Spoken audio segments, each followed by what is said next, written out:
Most people believe that wealth brings security. Marcus Aurelius had more wealth than any person alive, and he concluded the exact opposite.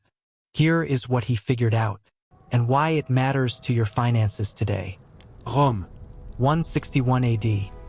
The richest man on earth sat alone, not on a golden throne, not surrounded by senators or slaves. He was sitting on the stone floor of a military tent at the edge of the Danube River. Mud on his boots, cold whined through the canvas. Writing in a personal journal he never intended anyone to read. His name was Marcus Aurelius. He was the Roman emperor. He controlled the largest empire in the known world. He had more gold, more land, more power than any living person on the planet.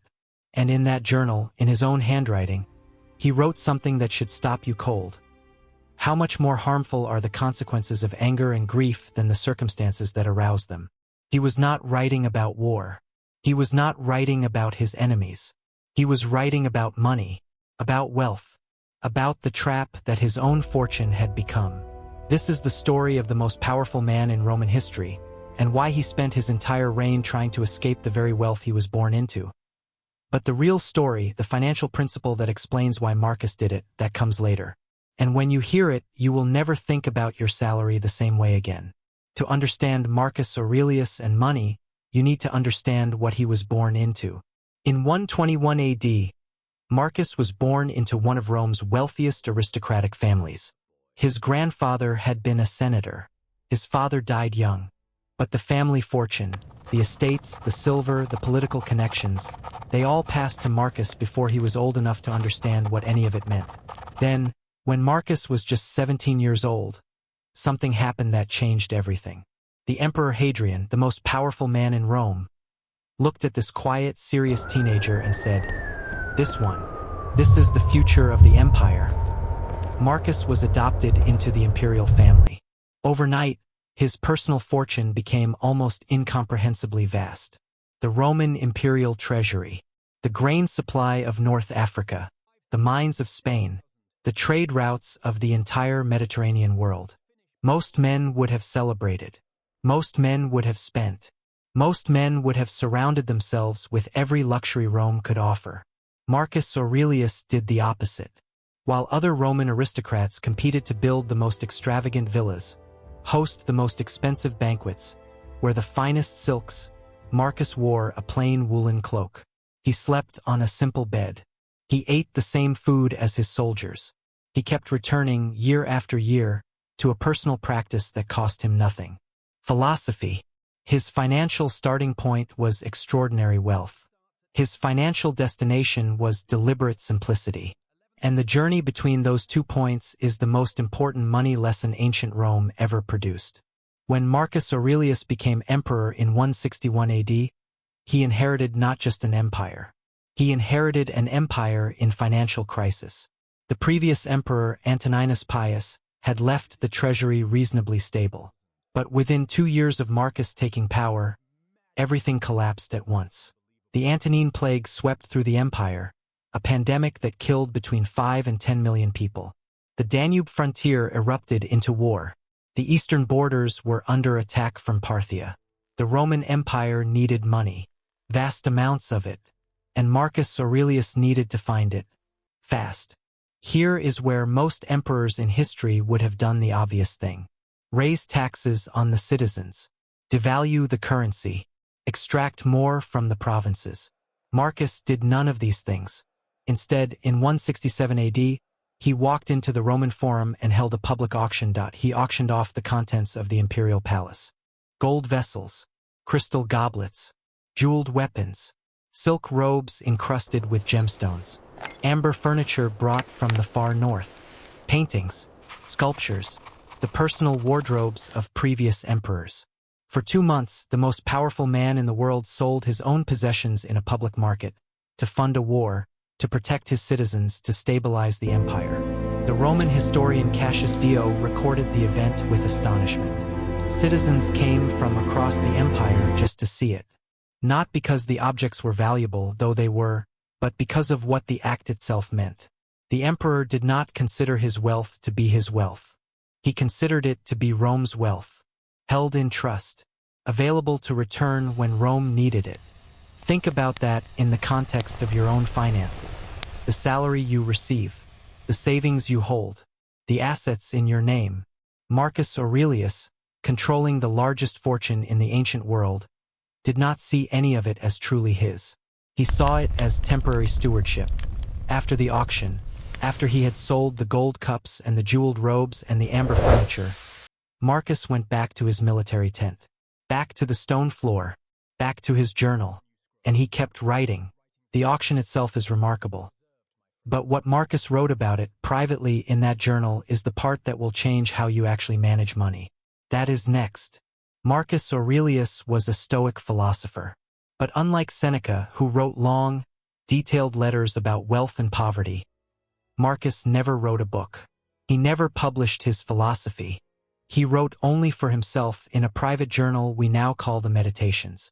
And in those private pages, never intended for anyone else's eyes. His thoughts on wealth are raw, honest, and completely unperformed.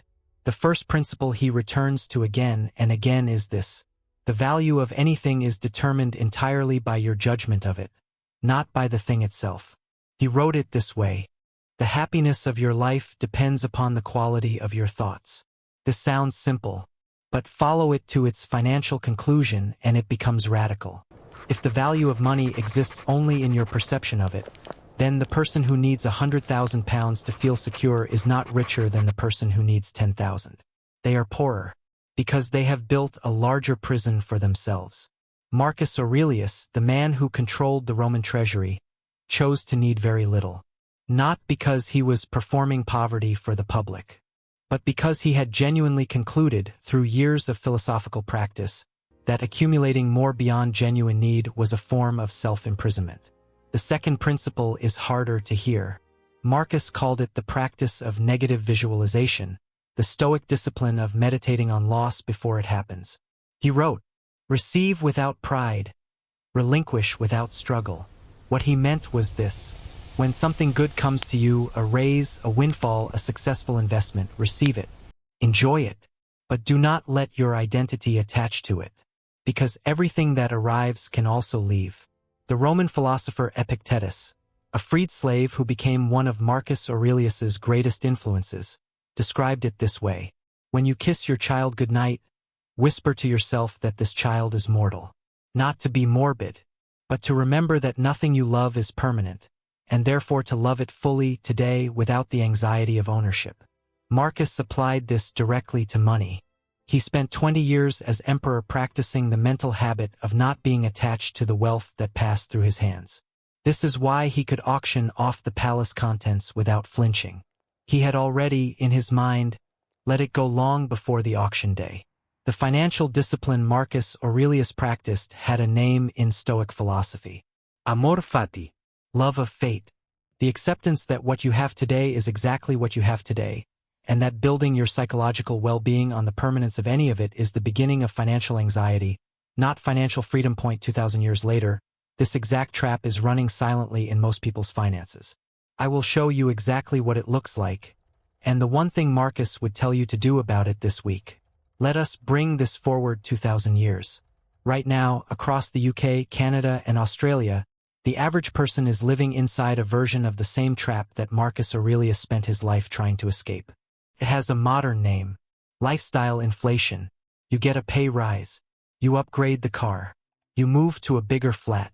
You upgrade the car again. You start eating at better restaurants. You take more expensive holidays. And somehow, at the end of each year, despite earning more than you did 5 years ago, you feel no more financially secure. In fact, you feel more anxious. The trap is not that you spend more when you earn more. The trap is that you redefine what you need. You shift your baseline upward. And every time you shift it upward, you require more to feel the same level of comfort. This is exactly what Marcus Aurelius diagnosed in the Roman aristocratic class of his day. Men who had 10 villas and felt insecure because their rival had 12. Men who ate off gold plates and still felt a quiet, persistent hunger that more gold could not satisfy. He watched it. He wrote about it privately, and he deliberately refused to let it happen to him. The Stoic solution is not to stop earning. It is not to embrace poverty or refuse promotions or donate everything you own to charity.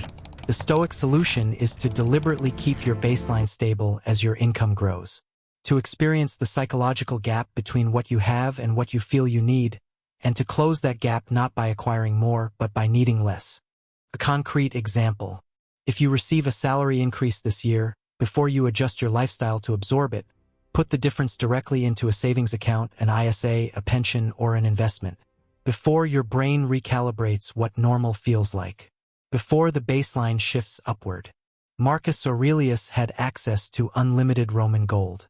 He kept his baseline at a military tent and a woolen cloak.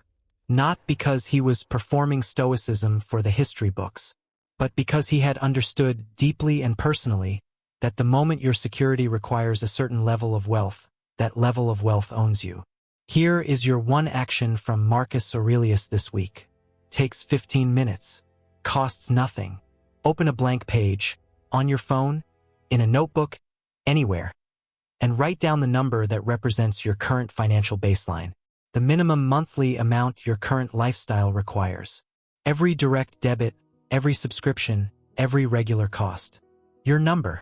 Then ask yourself one question, the question Marcus Aurelius asked himself regularly in that military tent, surrounded by the wealth of an empire.